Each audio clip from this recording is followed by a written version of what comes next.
নমস্কার বন্ধুরা, আবার এসে গেছি সঙ্গমিত্রা সাহা। সবাই কেমন আছেন? আজকে আমি আপনাদের সামনে রান্না করে দেখাবো গার্লিক ব্রেড, যেটা আমরা কিনা রেস্টুরেন্টে খাই। সেটাই আমি আপনাদের বাড়িতে খুব সহজ পদ্ধতিতে রান্নাটা করে দেখাবো। তো চলুন আজকে শুরু করি গার্লিক ব্রেড। এই জন্য আমরা নিয়েছি ব্রেড। আমরা এখানে ব্রাউন ব্রেড নিয়েছি। আপনারা চাইলে যেটা নর্মাল হোয়াইট কালারের যে ব্রেডটা আসে অ্যাকচুয়াল ময়দার, সেটাও নিতে পারেন। আমরা এখানে আটার ব্রেড নিয়েছি কিছুটা ধনেপাতা, বাটার নিলাম, আর নেব রসুন। আচ্ছা, বাটারটা কিন্তু একটু পরিমাণ মতো নিতে হবে। এটাকে আমরা একটু মেল্ট করে নিয়েছি মাইক্রোওভেনে, আপনারা চাইলে গ্যাসেও মেল্ট করতে পারেন। আর নিয়েছি রসুন। আমরা এখানে প্রায় 30 পিসের মতন ছোট্ট কোয়া রসুন নিয়েছি।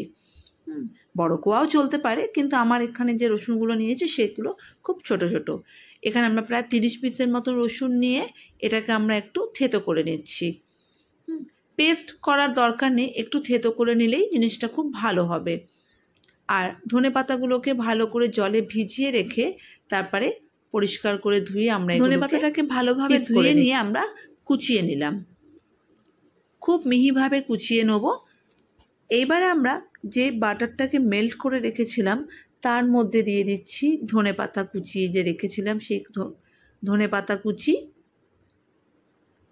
আমরা এখানে প্রায় 1 মুঠের মতন ধনেপাতা কুচি নিয়েছি। আর বাটার নিয়েছি একটা ছোট বোলের হাফ বোল। আর রসুনটাকে যে থেতো করেছি সেটা রসুনটা প্রায় 1 চামচের মতন একটু উঁচু উঁচু নিয়েছি, কারণ এটা যেহেতু গার্লিক ব্রেড, তো গার্লিকটা কিন্তু একটু বেশিই থাকবে। এটা কিন্তু রান্না করলে বাচ্চারা কিন্তু প্রেমে পড়ে যাবে, রোজ আবদার করবে এটা খাওয়ার জন্য। আর স্কুলের টিফিনের জন্য কিন্তু খুব সহজেই এটা তৈরি হয়ে যায় এবং অল্প সময়ের মধ্যে হয়। তো আমরা দিলাম বাটার, এখন দিচ্ছি চিলি ফ্লেক্স। 1 চামচের মতন চিলি ফ্লেক্স দিয়েছি। আর দিচ্ছি হাফ চামচের মতন অরিগানো। তো আমরা এখানে দিয়েছি বাটার, ধনেপাতা কুচি, রসুন থেতো করে, চিলি ফ্লেক্স দিয়েছি, আর দিচ্ছি অরিগানো যদি আপনাদের বাড়িতে না থাকে তো জোয়ানটাকে একটু ভালো করে হাতে ক্র্যাশ করে তারপরে দিতে পারেন। ঠিক আছে, এইবারে কিন্তু আমরা ব্রেডগুলো নর্মাল যে ব্রাউন ব্রেডের ওপর আমরা ওই মিশ্রণটাকে লাগিয়ে নেব। ঠিক আছে, ভালোভাবে যেরকম আমরা নর্মাল ব্রেডে বাটার লাগাই সেই পদ্ধতিতেই আমরা এই মিশ্রণটা ভালোভাবে ব্রেডের ওপর লাগিয়ে নিচ্ছি। এইভাবে আমরা প্রথমে 1 পিঠ লাগাচ্ছি। এবারে ব্রাউন ব্রেড দেখুন আর একটা পিঠও লাগানো হয়েছে। এবারে দুটো ব্রেডকে আমরা একসাথে করে দেবো। যেই দুটো দিকে আমরা এখনো পর্যন্ত বাটারটা লাগিয়েছি, এই দেখুন এরকম করে দিলাম। দিয়ে আবার ওপরের পোর্শনটাতে আমরা লাগিয়ে নিচ্ছি মিশ্রণটা। আবারও বলছি, এই মিশ্রণের মধ্যে আছে বাটার, ধনেপাতা কুচি, রসুন থেতো করা, চিলি ফ্লেক্স আর অরিগানো। এইভাবে আমরা প্রত্যেক কটা ব্রেডে এই পদ্ধতিতে লাগিয়ে নেব।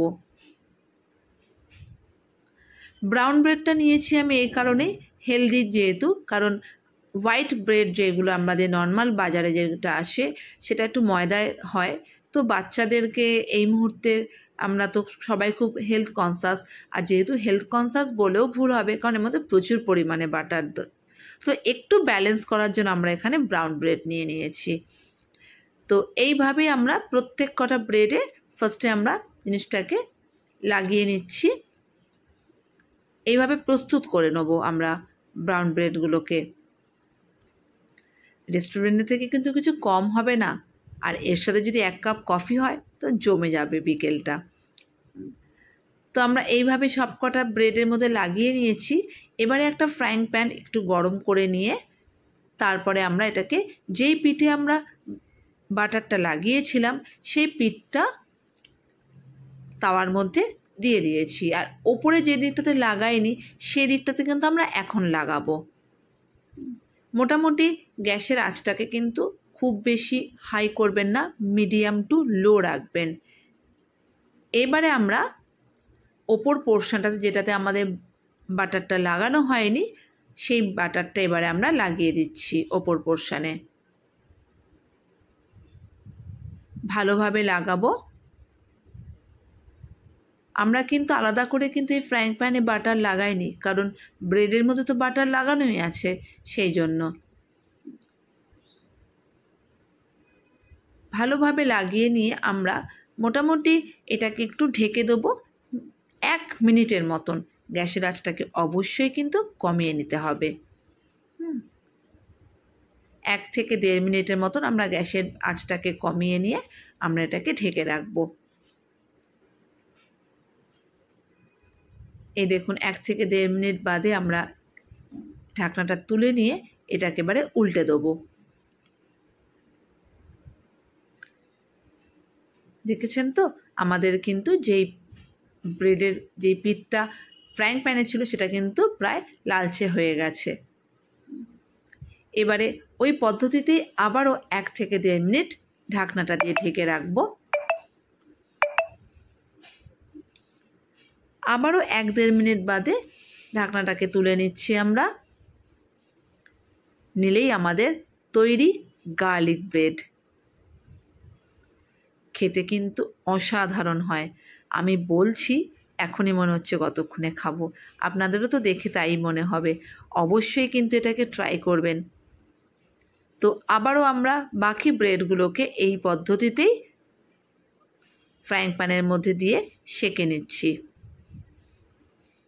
তো যদি আমার রেসিপিটি ভালো লাগে তো প্লিজ প্লিজ প্লিজ আমার চ্যানেলটা সাবস্ক্রাইব করবেন, শেয়ার করবেন এবং লাইক বাটনটা কিন্তু প্রেস করে দেবেন। আপনারা কিন্তু খুব সহজেই এটা সকালে টিফিনে করতে পারেন এবং বাচ্চাদের স্কুলের টিফিনের জন্য কিন্তু ভীষণ ভালো, কারণ খুব তাড়াতাড়ি আর খুব সহজ পদ্ধতিতে এটা তৈরি হয়ে যায়, যেটার জন্য কিন্তু আমাদের ইনগ্রেডিয়েন্টসও ভীষণ কম লাগে।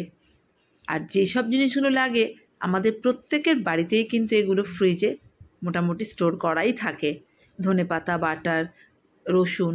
তো আপনারা ইনস্ট্যান্ট ব্যাপারটা কিন্তু করে ফেলতে পারেন বাচ্চাদের টিফিনে। তারা যদি আবদারও করে একদম সাথে সাথে রেডি, তাদেরও মন খুশি, আপনাদেরও কিন্তু মন খুশি। তো এইভাবে আমরা বাকি সব ব্রেডগুলোকে তৈরি করে নিলাম।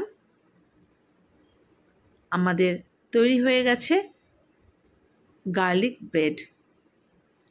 খেতে কিন্তু অসাধারণ লাগে, দেখেও কিন্তু অসাধারণ লাগছে। মনে হচ্ছে নাকি কতক্ষণে খাবো। তো এইভাবে আমরা মাঝখান থেকে কেটে দিয়েছি, ত্রিকোণা ভাবে কেটে দিয়েছি। তো মাঝখানে ওই অংশটা আমাদের দেখা যাচ্ছে, দেখতে খুব সুন্দর লাগে আর খেতেও কিন্তু অসাধারণ লাগে। তো বাড়িতে তৈরি হয়ে গেছে অতি সহজে গার্লিক ব্রেড, যেটা কিনা আমরা রেস্টুরেন্ট কিংবা কোনো ক্যাফেতে গিয়ে খেতে পারি, সেটা আমরা বাড়িতে অতি সহজে খেতে পারবো। তো প্লিজ আমার এই রেসিপিটি কেমন লাগলো অবশ্যই জানাবেন, আর অবশ্যই কিন্তু এটাকে বাড়িতে ট্রাই করবেন। ধন্যবাদ। আবার দেখা হবে নতুন কোনো রেসিপি নিয়ে।